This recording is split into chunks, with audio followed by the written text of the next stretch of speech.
আসসালামু আলাইকুম। ড্রাগন গাছের ড্রাগন ফল কিভাবে বড় করবেন, ড্রাগন গাছের পরিচর্যা, ড্রাগন গাছে কি কি পোকামাকড় আক্রমণ করে, কি ধরনের ছত্রাক আক্রমণ করে, তা কীভাবে দমন করবেন, সেই বিষয়ে আমি একটি ভিডিওতে আপনাদের তুলে ধরার চেষ্টা করতেছি। আমার সাথে থাকুন। ভিডিও দেখতে পাচ্ছেন ড্রাগন গাছের ড্রাগন ফল কিন্তু মোটামুটি একটু বড় সাইজের হয়েছে। এই ফলগুলো কেন বড় হলো, আপনার ফলগুলো কেন ছোটো হচ্ছে, এটা আপনার প্রশ্ন জাগে না? সেই প্রশ্নই আমি উত্তর দেব। দেখেন, এগুলো হচ্ছে ড্রাগন ফুল। আজকে রাতেই কিন্তু ফুটবে। ড্রাগন ফুল সন্ধ্যা 7টার দিকে ফুটতে শুরু করে 8টা, সাড়ে 8টা, 9টার মধ্যে কিন্তু পুরোপুরি ফুটে একদম সুন্দর একটি ফুলে পরিণত হয়। এই ড্রাগন ফুল যখন ফুটে তখন কিন্তু আমাদের আশেপাশে কোনো কীটপতঙ্গ থাকে না। রাত্রেবেলা কিন্তু মৌমাছি, পিঁপড়া, বিভিন্ন ধরনের ভ্রমর, তারা কিন্তু রাত্রেবেলা ঘোরাঘুরি করে না। তাই রাত্রেবেলা ড্রাগন ফুলে আপনি যদি হাত পরাগায়ন না করে দেন, তাহলে কিন্তু ড্রাগন ফুলে পরাগায়ন হবে না, ফুলটি নষ্ট হয়ে যাবে, ফলে ফল হবে না। তাই কী করবেন? হাত পরাগায়ন। প্রথমে কি করবেন, আমার মতো এরকম ব্রাশ দিয়ে এই যে পরাগরেণু দেখতে পাচ্ছেন, এইগুলো সংগ্রহ করবেন। একই ফুলের পরাগরেণু যদি ওই ফুলের গড়মণ্ডে ঘষে দেন, তাহলে কিন্তু ফলের সাইজ ছোট হবে।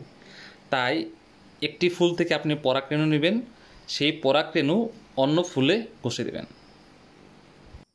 দর্শক বন্ধুরা, আমি কিন্তু এই ফুল থেকে পরাগরেণু সংগ্রহ করেছি।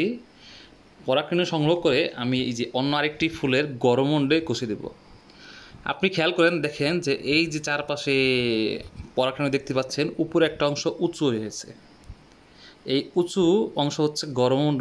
গড়মণ্ডে আমি পরাগরেণু ঘষে দিচ্ছি। এই গড়মণ্ড একটু উঁচু হওয়ার কারণে বাতাসে কিন্তু চাইলেও বাতাস দ্বারা এই পরাগায়ন সম্ভব নয়। আমি এই ফুল থেকে পরাগরেণু সংগ্রহ করতেছি, এটি আমি আবার অন্য একটি ফুলে ঘষে দেব। ক্রস পলিনেশন করলে হয় কি, আপনার ফলের সাইজ বড় হবে এবং মিষ্টতা বাড়বে। আপনার যদি যে ফুলের পরাগরেণু ওই ফুলের গড়মণ্ডে ঘষে দেন, তাহলে কিন্তু ফল ছোট হবে। বিষয়টি খেয়াল রাখবেন।